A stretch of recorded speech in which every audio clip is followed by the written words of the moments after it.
బీఆర్ఎస్కి ఏమో సానుభూతి ఓట్లు పడతాయి. ఇక్కడ నవీన్ యాదవ్ గారి పేరు చాలా బాగుంది. కాకపోతే ఇవాళ కొత్త రిలీజ్ అయిన ఒక వీడియో చూశాను నవీన్ యాదవ్ గారిది. అంత ముందుకు రౌడీ షీటర్ చేసిండట. అంటే నేను ఇక్కడే లోకల్ ఉన్నా అని అంతా పట్టించుకోలేదంట రాజకీయాలు అనేటివి. రౌడీ షీటర్ చేసినప్పుడు ఒక హోటల్లో రెస్టారెంట్ సంథింగ్ అక్కడికి వెళ్ళేసి తను దౌర్జన్యం చేయడం, అక్కడ నిప్పు పెట్టడము, అది పేలిపోయి మళ్ళీ వెనక్కి పడిపోవడం అని చెప్పేసి వీడియోలో కనిపిస్తుంది. అటువంటి కాస్త పక్కా పెట్టుకుంటే ఈయన ఛాన్స్ అనేది చాలా బాగున్నాయినట్టు.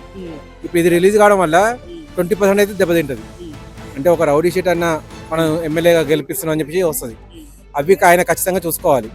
అవి చూసుకుంటేనే కానీ గెలుపు అనేది రాదు. లేకపోతే అంటే ఇప్పుడు ఆయన గెలుస్తారంటారా మీరు?